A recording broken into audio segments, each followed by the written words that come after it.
Welcome to another episode of Mental Health Monday. I am Bryon, and that is the lovely Anna. In today's episode, we're going to be talking about habits, routines, and sustainability and regulation practices. And as I always have been starting off the episodes lately, just want to remind you that we are just normal human beings. We are regular humans. We are not doctors. We are not celebrities. We are just people living life the way that we are finding suit and trying to give that advice back to you on our learnings and our findings and what we can do to be relatable as your relatable podcast. So without further ado, I'm going to send it over to the lovely Anna, and we're going to start, and she's going to get us into what we're going to be talking about today. Awesome. Thank you, Bryon. So last episode, we explored our identity, how we begin to see ourselves differently when we recognize our patterns, roles, different responses that we may have. But awareness is only part of the process. The next layer is how that awareness actually shows up in our day-to-day life, in our habits, routines, the energy that we exude every day and the energy that we receive in, and the ways that we care for ourselves on a consistent basis. In this context, sustainable means something that we can fit into our everyday lives, something that works for us as a regular practice or a ritual. And while different patterns or habits that we have created over the years can be connected to stress or past experiences, including trauma, oftentimes too, not everything comes from a traumatic experience or place. But what we're going to be talking about today is really to kind of counterbalance that and to work to create better habits that support us now, and that may change over time, and to counter that conditioning that we may have had or those habits that we may have made over the different years. Yeah, it's an excellent point, and you definitely said something that needs to be reiterated and definitely pointed out. We and us as humans are ever evolving, and especially in this mental health game, we change, but it's always to try to find the better. So you're going to experience that. We talked about knowledge the last episode in some sort of detail. Just reiterating that knowledge is great and it helps you to be able to figure things out. And like she said, a lot of our habits that we have are ingrained through just natural life progression and people that are around us. So we'll be talking today just more about how we shape those patterns and wrangle it in, because things aren't going to be so easy, and it's not going to be one day it's just great without some work and some uncomfortableness. And so what we really need to do, and what you really need to do, is just give yourself a good look at what is bothering you, what is going on with you, how you're feeling, and then you find out, with all the research we did, what we can maybe look at and say, hey, I need to change some things. And as we're going to speak throughout this whole episode is about, you're going to feel uncomfortable things when they change. As a divergent person, we crave regularity and repetition. I know I do. So when things get out of whack or I try something new, it's always a little bit of uncomfortableness, and definitely, I don't want to do this, but that's something that once you break down some of those walls, that becomes regular. And that's what we're trying to say, is that we can get some sustainability out of changing up habits for the better and really just coming together on what we've learned so far and what we're looking forward to implementing into simple aspects of our life to say, hey, like, slowly but surely, we're going to start not reinventing the wheel, but we're going to get the wheel a little bit more oiled up to be able to roll a little bit smoother down the hill. So. Yeah, because stress doesn't go away. We have to, even in our most regulated states, there are still different life situations that we have to deal with on a day-to-day basis. Unless you are completely away from people and living a kind of lifestyle where you're practicing every single day away from folks, or in a monastery, there's really not going to be a constant calm in our lives. There's always different things, responsibilities, day-to-day things that we have to deal with, and finding that balance as to what works for us and what works for us at that time to have more steadiness and flexibility and to recover better, to have more capacity for the things that matter the most to us. That's really the goal, is to have that and not have perfection, because that's unattainable, but to have something that is sustainable in our day-to-day lives. So yeah, regulation isn't about performing wellness. It's about creating something that's not a rigid routine, but something that flows with our daily life, that can work for us and help us to feel better, just feel better as we go through everything that we need to handle. Yeah, I think we're always going to face stress, and that's definitely a big part of it. And I think for me personally, it's more on the fact of being okay with what happens is definitely something that I practice a lot, in the sense of knowing that not everything's going to go as smoothly as possible. Not everything's going to be perfection, as you said, because perfection is not obtainable. And once we start to kind of ease up on ourselves and our own expectations, we start to be able to build a better view of the mountain, of where we don't have to climb it every day. In the sense, to get to the top, we can just keep climbing, because climbing is definitely what we're trying to do, and it's good enough, honestly. Where we get it wrong and where we do it a lot is where we're saying, I learned all this stuff about myself and it's just not working, and I know all this stuff, but what's it put into practice? And we should try to tackle things a little bit at a time, because it's never going to be an overhaul. It's not a house makeover. You don't get 45 minutes to a show and then there's a big unveil. It takes time and practice and commitment, and we get shaped by a lot of these responses that we have that we don't even know we have, or reactions that we're just thinking are normal reactions that we definitely have reacted. There's trauma, there's just base learning, and there's just what we know and from what we've learned and what we've been around. Culture has a lot to do with it. Who you were around as you were raised, community, all that stuff. I think we get a little bit of everything once you're exposed to a lot of different things. And that's kind of what the blessing of a public school and things like that. There's a lot of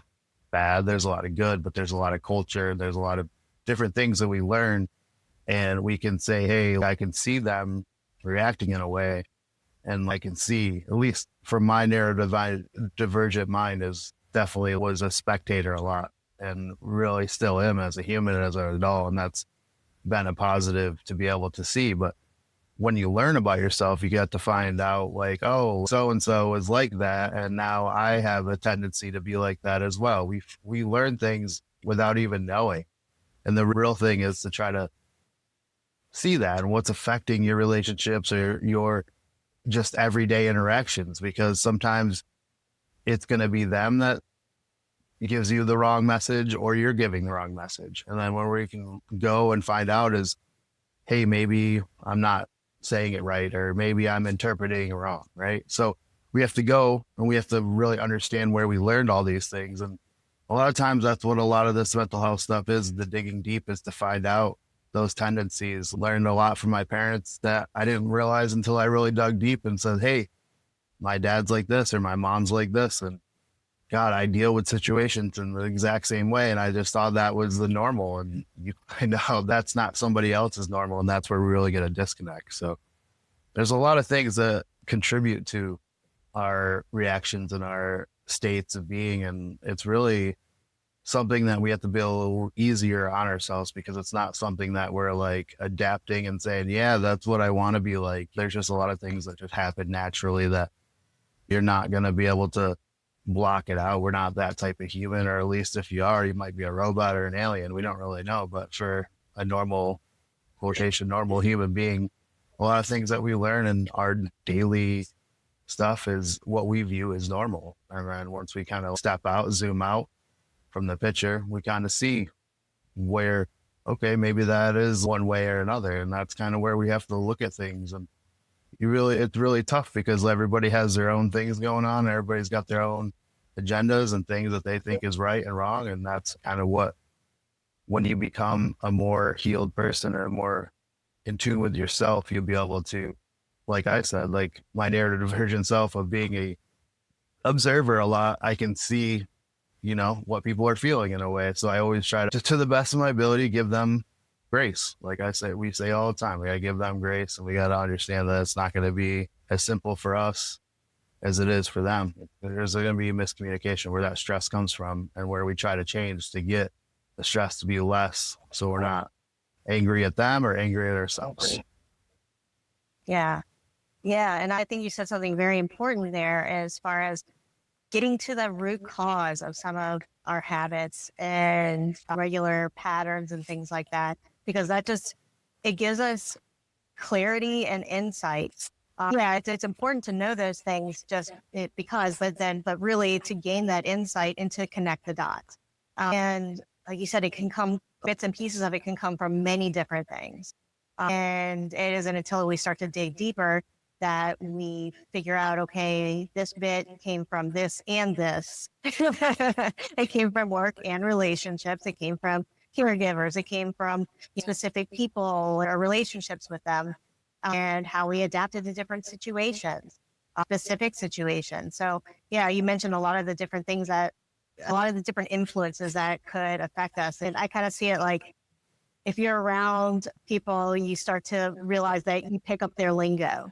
If you had certain, they have certain mannerisms or certain slang words that they use, then if you hang around each other long enough, we start to adapt and pick up each other's lingo. Also with an E accents. So I kind of see it that way. We acclimate to our surroundings, to our experiences. And that's pretty cool that we can do that. And we do it subconsciously. So there are other things that you mentioned here. It's like, okay, so nervous system responses, that's one of the influence to our habits and routine, how different things may affect our nervous system. And sometimes that is something that we don't necessarily realize. It comes from our subconscious. Past experiences, our environment, and our responsibilities. Sometimes our environment and our responsibilities take a lot out of us, and we have to figure out, okay, how can I change different things? If so, how can I adjust? And also, how can I adapt? Social conditioning and expectations. What the big world is telling us is the social norm and expectation put on us. As far as I think immediately of the work culture in America, and what is expected, and the productivity that that is expected of us in day-to-day work. Learned routines and repetition. It's super easy just to get into a routine of something that we didn't necessarily try to, but we just ended up falling into it, and then it becomes our routine. But it's only when we have that reflection that we can see, oh wow, I'm doing that, and that's probably not the best for me, or it is great for me. Let me continue to do that. Our personalities and different personalities and preferences, our physical capacity, health, and energy levels. If we have different physical ailments or things going on with our health, that takes a huge drain on everything else in our life, and we have to adjust accordingly. Our mental health wellness also adjusts with our physical health and vice versa. And then access to support, safety, resources, and time. That's a huge thing that I think a lot of people don't necessarily consider offhand is, yeah, there are a lot of resources, but if we don't have access to the resources or know about them, you don't know what you don't know. I think of the homeless population. If they don't know about what their different resources are for mental health awareness and mental health support, then how can they really access that information? If they don't have access to different resources to assist them with that, then that kind of puts them in a deficit as to what can help them, what they can do to get themselves into a better place. So yeah, just really our bubble, our environment is different person to person. And so what we each choose to take in and to adjust is going to look completely different. So people move around, they give advice, right? And said, oh yeah, try this, do this, and that. Yeah, you could take that in, but it may not necessarily work for us. And so that's where we kind of have to do the homework and see and try things out to see what's best for us. Yeah, one thing that I want to point out that you said that's very important that hits home with me was how you're feeling and how your health can affect your mental health.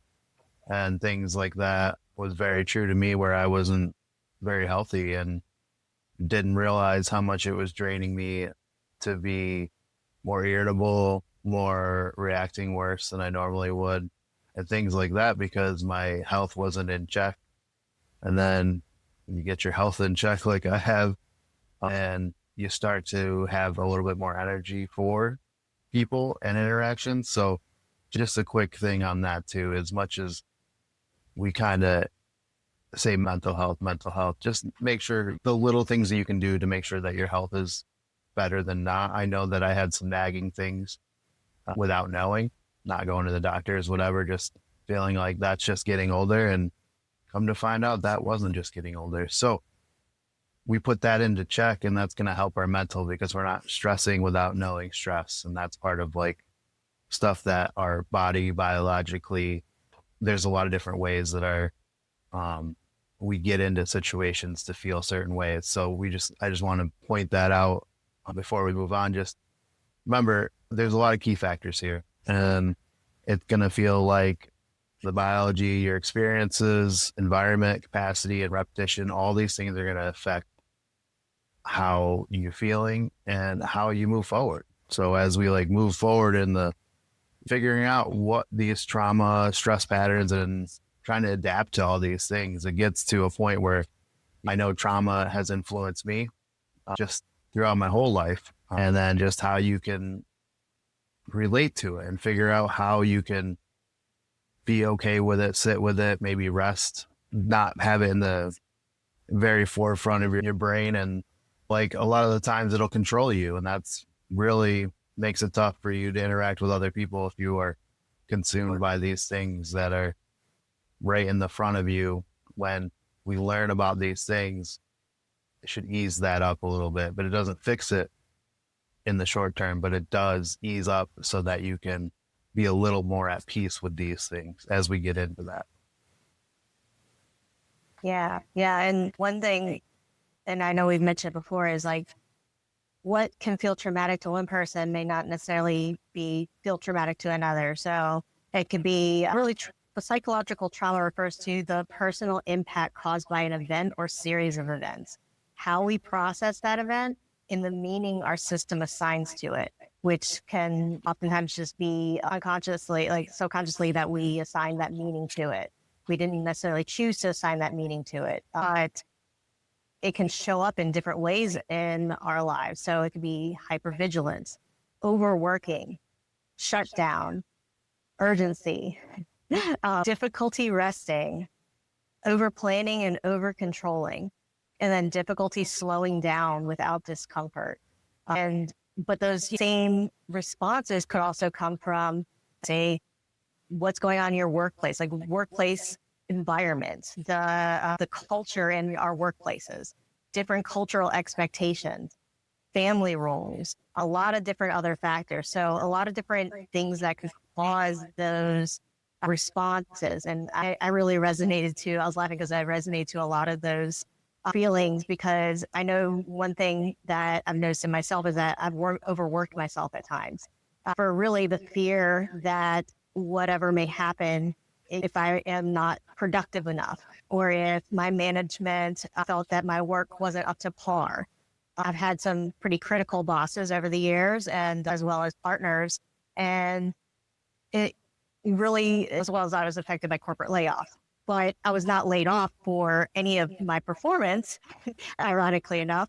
But it was that underlying fear that kept pulling me to overwork, to spend that extra time to do that work. And it was really just that fear of being seen as not valuable enough to hold the role and to keep the role, as well as the fear of being laid off.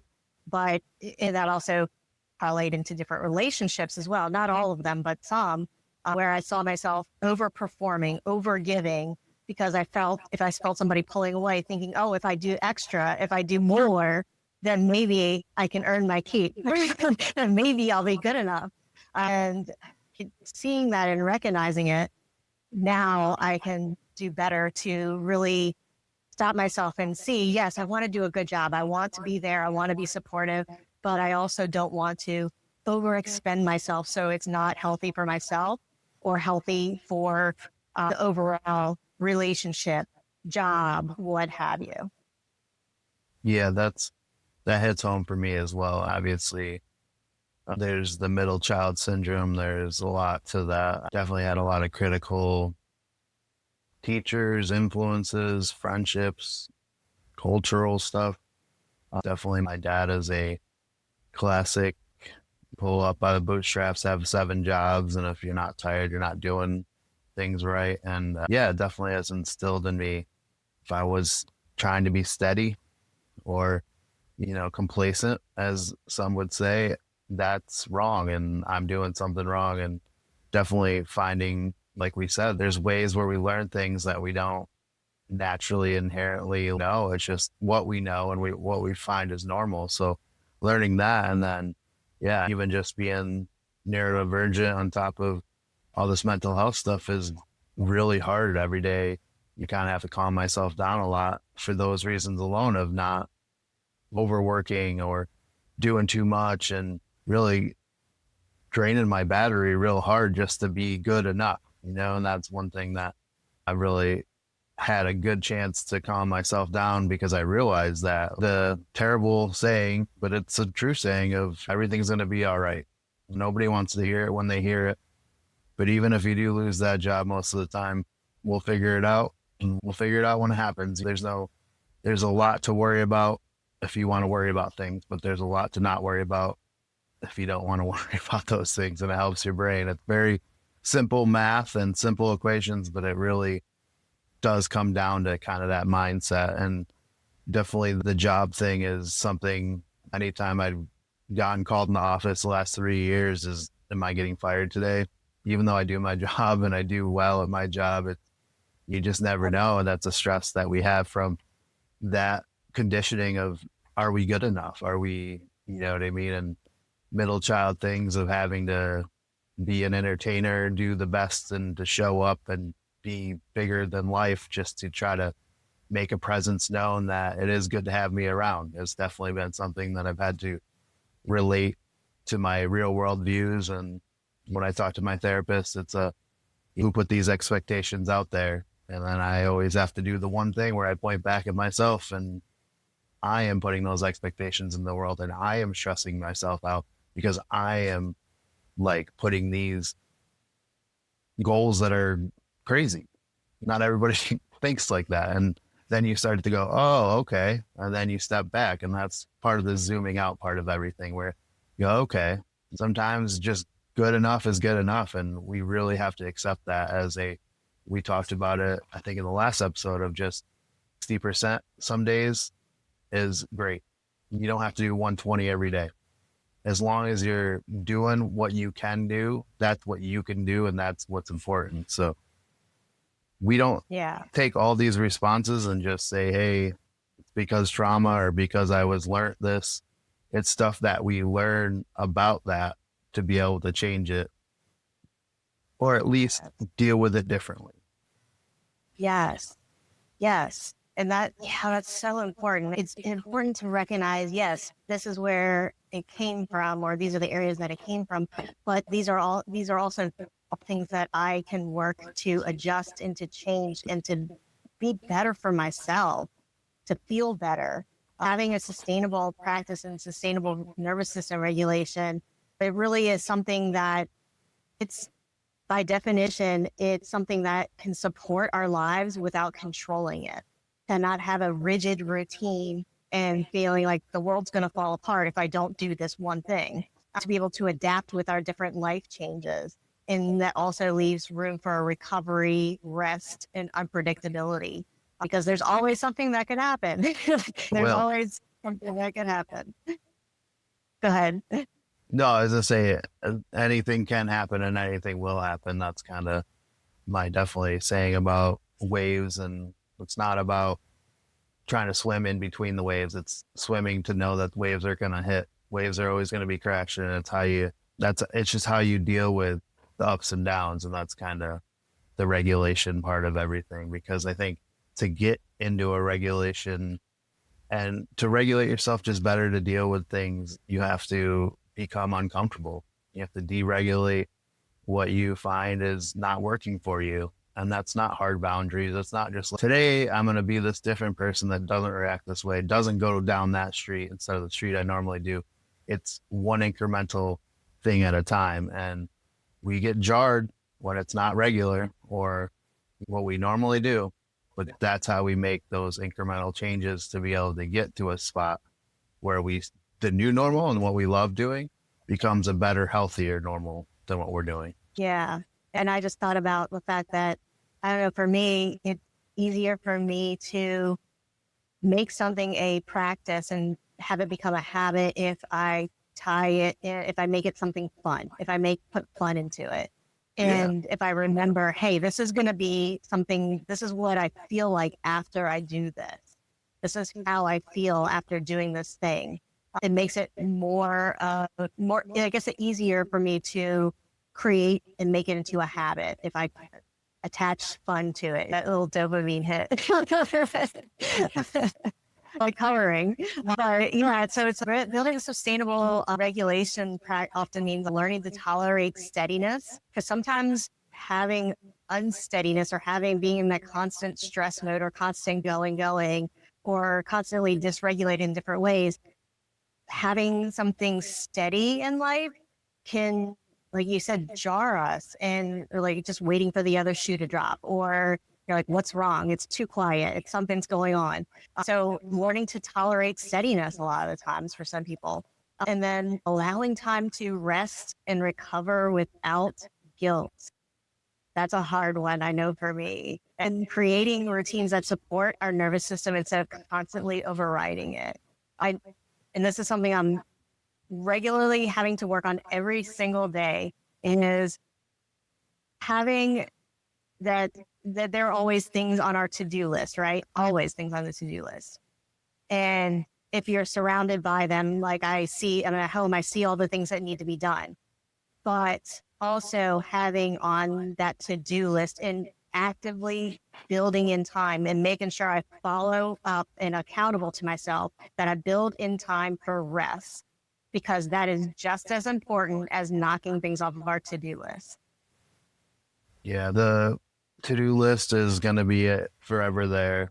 I think how we really have to handle stuff like that, it's something that I've had to work on myself a lot, and especially with things that, the grand scheme of things, are not very important, but they're on my to-do list, is to really be okay with things being on your to-do list. I think as simple as that sounds is as simple as it should, and will hopefully get to be. There is things to stress about.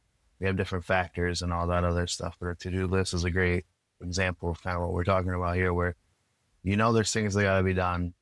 But I always try to preach and practice is it's okay to go to bed and there's still stuff on your to-do list. The person that I was and still fight and still battle and still work on is somebody that would be great to get all these things done and then not feel guilty about it. You know what I mean?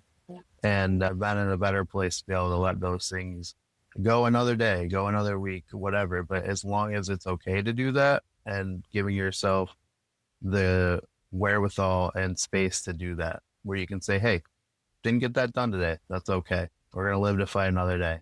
And that's kind of a lot of where you're going to find your ability to change and ability to find regulation, because regulation isn't just about doing less.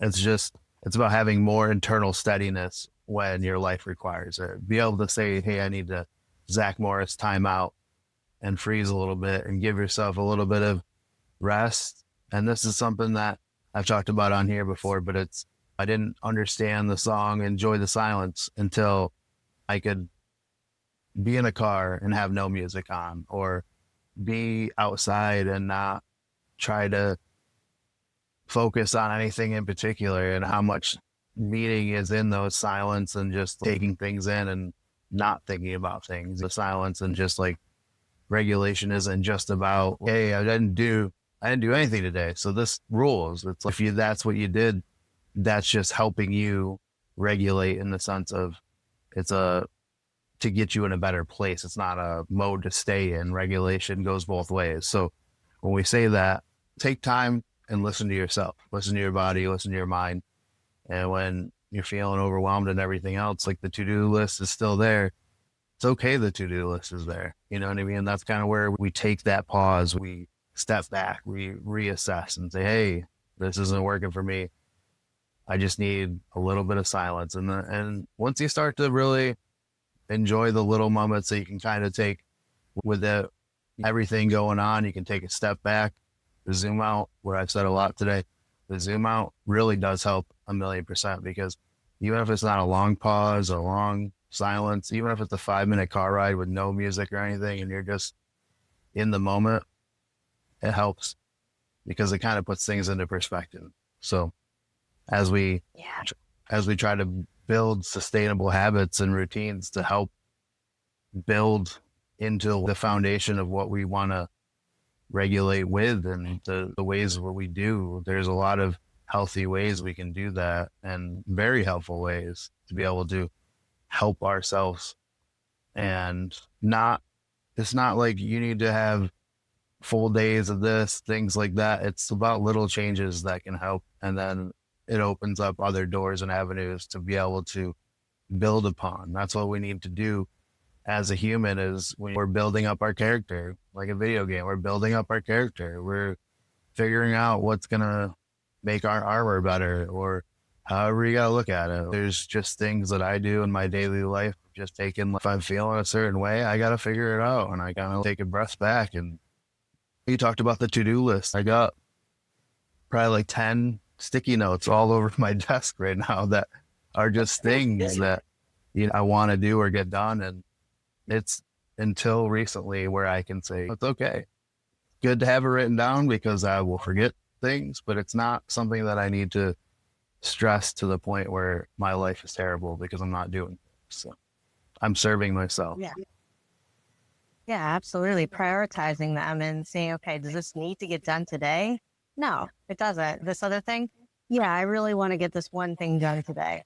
And really, I kind of see having sustainable regulation as taking a day off from work here and there, having that day off here and there for work where you can kind of rest and reset. Yes, different seasons in our lives may require more time away, more time off, more recovery because of things that we may be dealing with, bigger, heavier things. Having that vacation time as well as having a day here and there to kind of rest and reset. And and as we continue to learn and to practice these things and taking those bits of time for ourselves, we start to see how we are, like when we are approaching our limits a little bit clearly and a little bit further ahead. And that helps tremendously. It's okay. No, I'm starting to feel really overwhelmed with everything going on. Yes, I have all this stuff going on and I need to do, but how productive or how great will I be at doing those things when I'm overwhelmed, dysregulated, my nervous system is shot, I can't think straight. So I'm going to take, this is one thing I do, I'm going to take 10 minutes, 15 minutes, lay down on my bed, put some aromatherapy mist going, listen to some sound bowl music, and reset, breathe. And then I can revisit the work that I need to do with a clear mind, a more stable mind, calmer breath, and I can do a lot better job and a lot more productive that way. Because yeah, we could still be productive and social, doing all the things that we normally do, but be regulated. We don't need to take, you're saying, complete time away from everybody and everything. It doesn't need to be a shutdown moment. We can do those different things and just incorporate it into our daily routines. Yeah, I think you said something great, and you gave a great example of how you can kind of 15 minutes and you just listen to some music, get some good smells going, kind of reset. And that's just like being in the awareness based habits of realizing that it's okay. Like I was saying earlier, it's okay to not, what good am I going to be? A lot of the times when I get upset, or if I'm speaking with somebody and they're really angry about something and they're really upset and they just feel totally in it. And I go, you know, how much energy you're really pushing and putting into being angry about this or caring a lot about this. I'm not even telling you to take that energy and make it positive, because that's just like the happy go lucky solution that nobody wants to hear when they're angry. It's, hey, all that energy you're putting in, you can be aware of like how much energy you're putting out there. You can just be neutral and you'll get to save all that energy where you're not using energy, and then you're aware of like, because you're not going to be any good with half a battery or a quarter of a battery because you're so upset. You're not going to make any sense a lot of the time because you're going to be going off of a drained battery. So there's a lot to be aware of. And then how this to-do list, that's 10 of them in front of me, what makes me able to still go is just being flexible, you know what I mean? And just being able to go off a rhythm rather than structure. Yeah, I want to get these things done today, but let's see how I feel. There's plenty of days that 5 years ago I wouldn't be able to just not do anything, because I'm more aware of my time now and my rhythm of my day and everything else. I just don't have it in me, and that's okay. And that's kind of where you get to being like, hey, I can't stress the way I was, because then I've just become a shell of myself. And then you be able to use your time and say, hey, I'm aware of this, but I have to be flexible.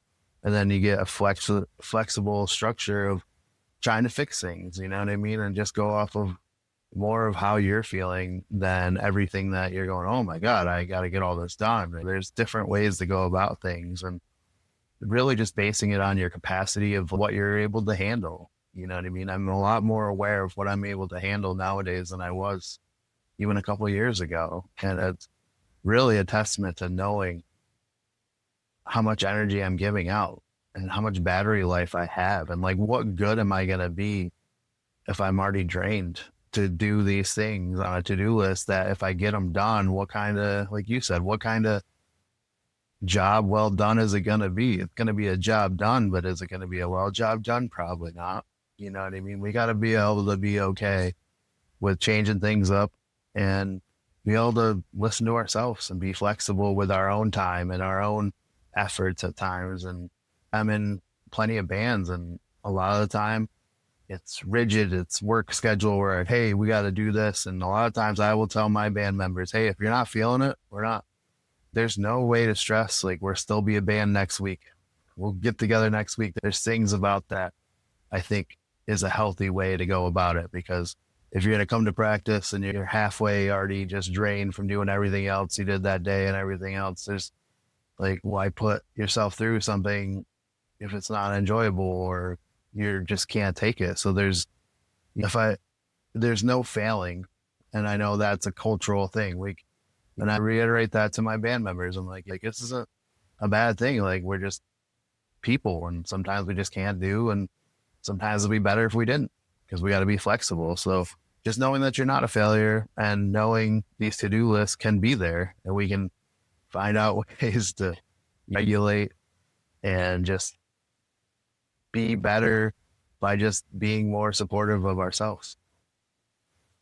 Yeah. And like, that's one thing I think that we're really good at doing, and working with each other's schedules and energy levels and what we have on our plates, is we want to bring our best versions of ourselves. We want to bring the best information and to be able to share our stories and share the information that we're learning here with you guys. And so we want to make sure that we dedicate the time and the energy to do that. So if we're not feeling well at a certain time, if we are emotionally, physically drained, or not feeling well in general, yeah, we could probably push through, but we also recognize that we want to do the best job. And so we adjust our schedules. And so that we can bring forth quality information and share our stories properly and bring that energy as to show our true selves here. And that's really what having regular adjustments in our day-to-day lives looks like, is making sure that we're taking care of ourselves. Like, anything basic as hydration, meals, sleep. I know I'm guilty of I'm sleeping consistently, but sometimes a little bit later than I probably should. Transition moments between tasks. And also for neurodivergence, I can say for me especially, I have to include buffers. I have to include buffer times, because blindness is a real thing.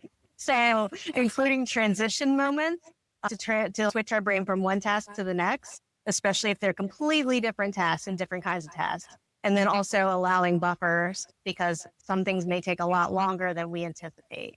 Reducing any unnecessary stimulation, any extra noise in the background, any things going on that may be distracting us. Movement and physical grounding, having realistic pacing throughout the days, and then creating recovery time instead of only productivity time. That's definitely something that I work on a daily basis. We don't always have to be on. We don't always have to be on and doing something productive. Sometimes sitting and staring into the void is very good for us. It's very good for us. I think what we're trying to get at here definitely is just saying it's okay to be whatever way we need. And if we need buffers and kind of give ourselves bumper bowling once in a while to kind of get into things. And that's just I'm proud of you. That's a testament to knowing yourself. Saying, hey, I do need buffer time. I need to have a moment to transition from this to this. It's a lot of times, and I know this for a fact because I know you would have just went from one thing to another. You change from Lois Lane into Superwoman or whatever kind of situation or thing we want to say here is we can't do that. And I try to give a lot of grace to people around me and stuff like that too. And especially what I was just talking about with the band stuff is, hey, a lot of us work 40 hours a week and a lot of time people don't recognize that is a lot. And we're already doing a lot. We do extracurricular things like the podcast, we do other things, but a lot of us work 8 hours, 9 hours a day.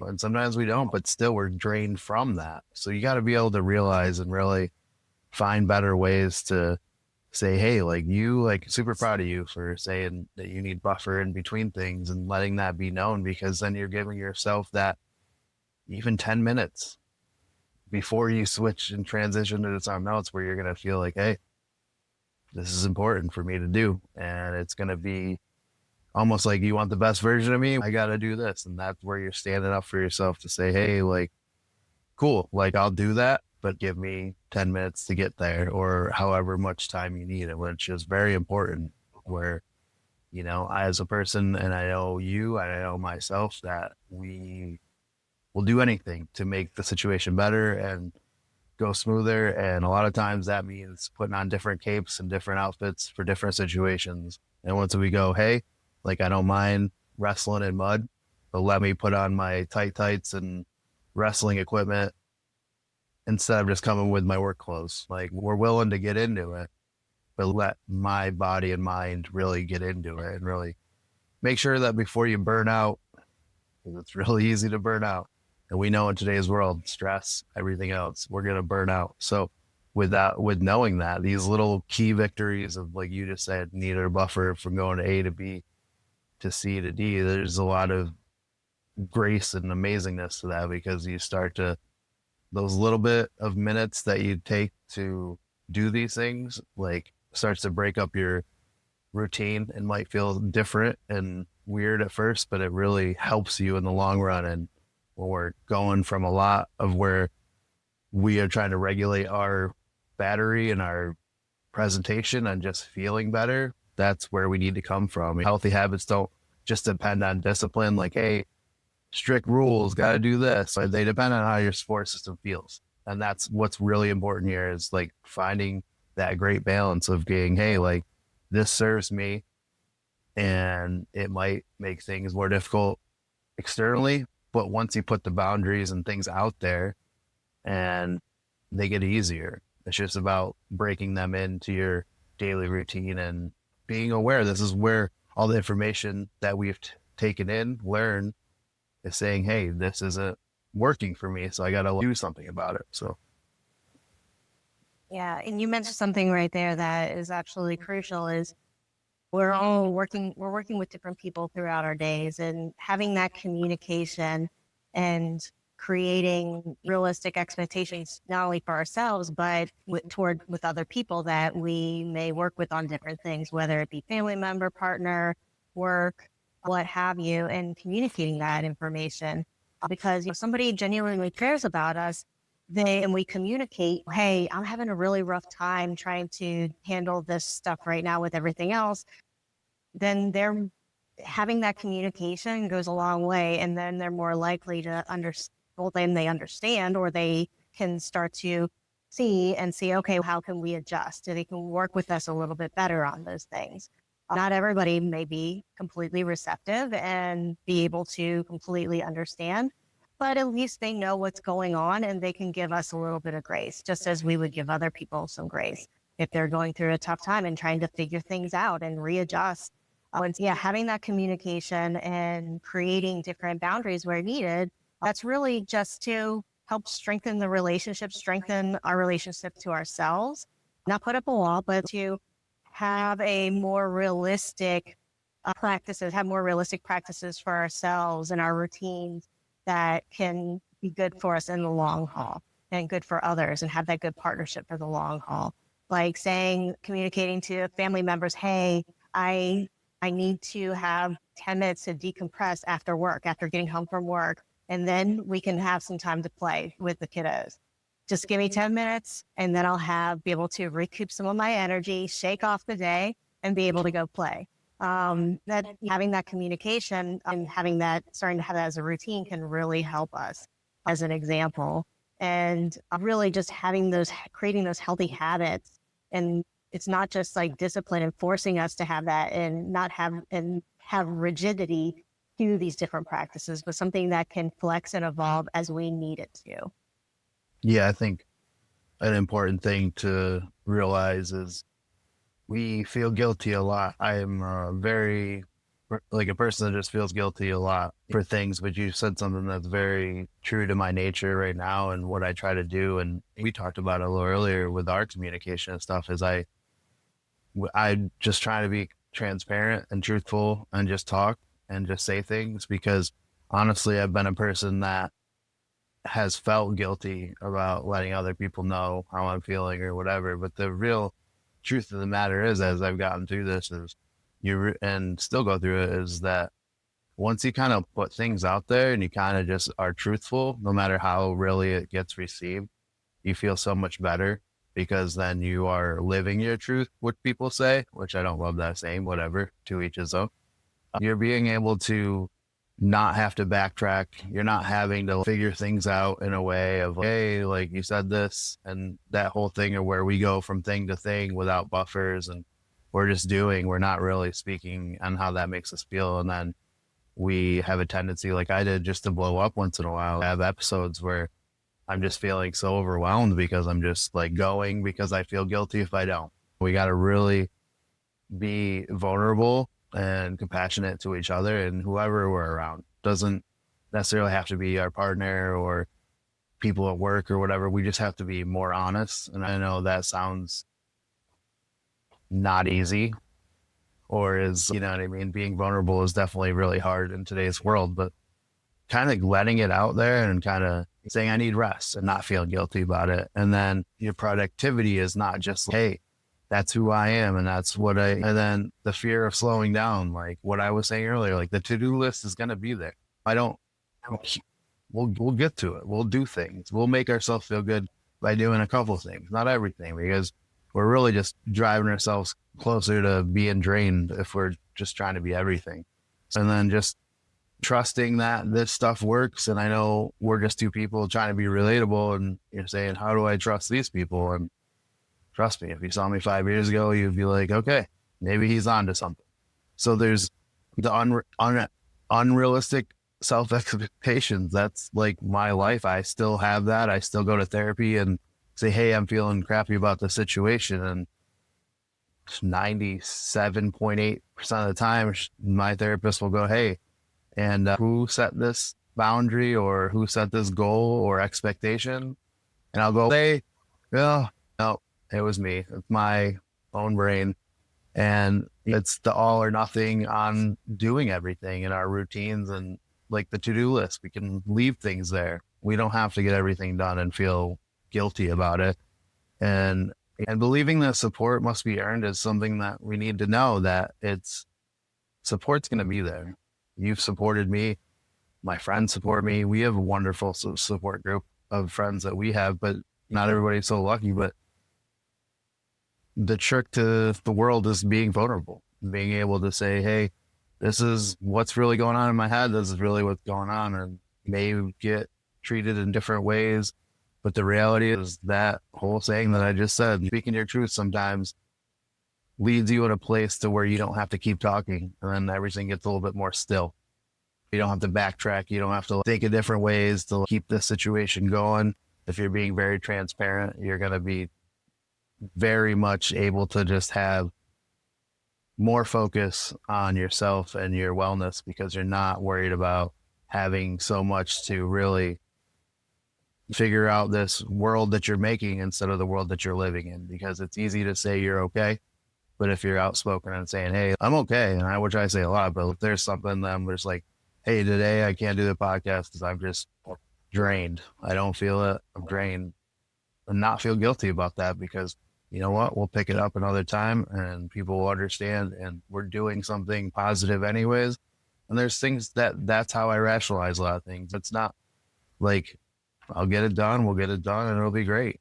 But it'll be great when it's not forced or on a time where we're just both not feeling it. There's just, and if you take that and you put it towards life in the sense of just being truthful, honest, and just saying things out loud and just being in that, you're a lot less thinking about other things and what you have to think about and retract or what you said and stuff. And sometimes I feel guilty about oversharing with people at times. And then I realize, you know what? They heard me and that's all I needed. I didn't need them to respond. It's just speaking out loud and speaking my truths in the sense of I don't have to think about that I'm not telling people the truth or what's going on with me because it actually feels good to at least talk. That's where we build these relationships and how we find ways to incrementally just find better ways to be more in the moment and more here and realize that all these to-do lists in life will be okay. You know what I mean?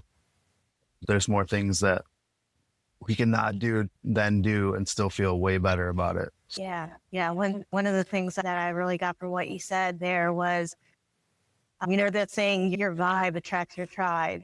When we show up when we are authentically ourselves, when we show up vulnerable, and that doesn't mean share our full story necessarily, but when we say, hey, I'm having a rough time, I need a little bit of space, I need a little leeway here, I need a little bit of grace in this area. Some people may not understand it, but the right people will, and those people will eventually come to you. They will be attracted to you in our lives. And so if we aren't showing up as our true selves and being like vulnerable, being true and speaking what is actually going on, not only do we not attract the people that are meant to be around us for the long haul or just meant to be around us at that time, that are truly meant to be there for our support system and for us to support as well, but we're also not being true to ourselves and we're not creating that self-trust and that self-love within us. The more that I show up and the more that I am true to myself and speak that to others in a healthy way, then the more I am proving to myself, hey, girl, I trust you. I've got you. I've got your back. And I respect and appreciate you. And I'm telling other people the same thing. I'm consciously telling other people the same thing. I respect you enough to be open and honest with you. And that goes a long way in creating good, authentic relationships to self and to others. Yeah, it's a truly beautiful thing. I think we, what I say probably every one of these episodes is slowing down. I think that's one way to put this is definitely slowing down. The guilty thing is, like what supports me and like what is going to help me, what's going to cost me to feel less expired or, empty. And we look at things and we're really just trying to be looking at the day that we have in front of us rather than the 10 days, the 20 days, the 2 years, the 5 years, the 10-year plan. Everybody's got things that we can worry about. And I always try to say there's things worth worrying about, don't get me wrong. And there's things that we can not worry about in the moment, because can we control that right now? No. Most of the time, we can't control a lot of things that we can stress about. So if we take that a little bit slower and we look, zoom out, the great Ramdas says, be here now, because he tried to let people know, like, whatever is going on is right now. And that in itself becomes less stressful once you really learn the meaning and being of be here now, because we have to be in this moment, and all these things that we stress about 5 years from now, 2 years from now, next week, everything else, you're really just doing a disservice to yourself. So as we look at all the things that we've looked back at and look at our tendencies and everything else that we've gone over this far, is really just about putting into practice where we can find what's going to serve me and get me through today, what we need to feel better today, because that's the only day that we have in the moment. So it's a simple concept. It is a lot of these things we say sound simple, and they kind of click once you're in it. And that's kind of why we say these things, because I stress all the time about different things, but I've learned to be okay with that stress. Just like the waves, they keep hitting. It's okay to have stress. You know what I mean? They keep us going, but they shouldn't be your whole motivating factor. So as we keep it going and we keep it rolling with that wheel that we greased up, we didn't invent it, but we greased it up to be able to go downhill. We start to learn about things about ourselves so that we can deal with others and ourselves better. Because honestly, at 50%, 20%, we're not as good as what we're at when we're at 75, 80 or above. And once we start decompressing and finding out that our day is this stressful thing that leaves us at 2% at the end of the day, shouldn't be like that. We should be going to bed, putting ourselves on the charger. My goal, 30, 40%.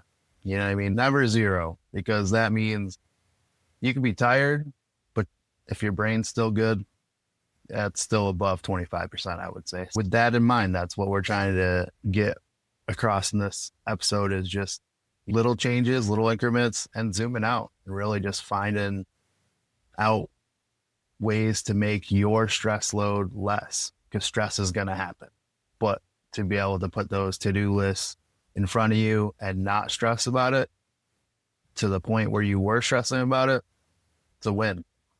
And those little wins go a long way, and we get to hit a home run every once in a while. We can feel pretty good about it, because then we start to zoom out and see that you don't have to hit a home run every time. We can hit some singles, some doubles, some sports references, I'm going to keep saying, and we'll be feeling good and feeling really regulated, as we were trying to get to. So, regulated life isn't one without stress. It's one with stress where it doesn't completely take you over, and how you move through your day. And that's definitely what I was trying to get at with that. And you're not trying to eliminate all these old patterns and everything else. It's just to try to figure out how you can move in different directions to make things a little bit easier on yourself, because that's one way to have a better mental health, is to really fight for yourself and give yourself those buffers, those bumper bowlings once in a while. You can bowl normal, but once in a while, those bumper bowlings fun. You can find different angles and not have a gutter ball, even though I've gotten a gutter ball with bumper bowling before, as impossible as that seems. But it's good. It's good to give yourself that option. Not everything has to be all or nothing. And that's definitely something that we're trying to give you insight on. Is I'm not saying change your life tomorrow, but I'm saying change the little things here and there, and fight for yourself and find out what makes and serves you. And I think that will help you more than you will think it will help you, for sure. Yeah, yeah, and it starts with awareness and identifying, okay, what is the cost for me? What's the internal cost versus what is my internal capacity? Yeah, we could physically fit all these different things in our day, but if it's going to cost me my mental health, if it's going to cost me that peace of mind, what's the long-term effect of that, doing that all the time, going from one thing to the next and constantly going. So yeah, really saying, okay, not just can I do this? Yeah, because yeah, sure I can, but what does it cost me internally to keep doing this and to keep doing it this way? What supports me having a overall steady state as I move out each day? What is something that I can hold up and what I can adhere to on a regular basis? Is this something that I can really keep doing for the long haul? Yeah, you could do it once and twice, but creating a healthy expectations for yourself and others, and getting recognizing before we get to that point where we're at our limit and we're at the peak of burning out. And it gets in, like anything, like you're saying, it gets easier to identify these different things with time, but it takes practice. It takes practice to identify. It takes practice to really assess and to figure out, okay, what works for me, and then adjustment, readjustment. And that can look different on a day-to-day basis. Really not removing stress entirely, because that's pretty much impossible, but increasing our capacity for what is most, and putting prioritization on what's most important, and giving us that sustainable battery life, like you're talking about, that we can have throughout the day, and supporting ourselves in that way and supporting others by showing up as a regulated and reliable human being. Yeah, it's a wild trick. It's a wild thing that when you show up, and I know that my presence and aura has helped a lot of people feel calm in my presence because of where I'm at, and the stress that I don't exude, in the sense of letting people know it's okay to be silly, have space to just be themselves, and understand that like the world's stressful, but we don't need to be stressful all the time. So I think that's one thing that we definitely covered today. And as we wrap this up for this lovely episode of Mental Health Monday, I've been Bryon, that's Anna, but she's gonna wrap us up. She's gonna tell us what we're expecting as we move on to the next episode. And I think we're gonna be growing in a sense of being able to talk more, as we've covered a lot of verbiage. I think we're gonna be able to connect with everybody a little bit more. And if you want to elaborate with that, I would love that. Yeah, no, thank you. So we are going to be moving into season 2 next. We've been beginning to build more awareness around our habits, internal states, emotional regulation, nervous system regulation, and naming those different things, really how our patterns show up in relationships and how other people's patterns can impact us as well. So in season 2, we'll shift more outward into those relationships and connections of different kinds.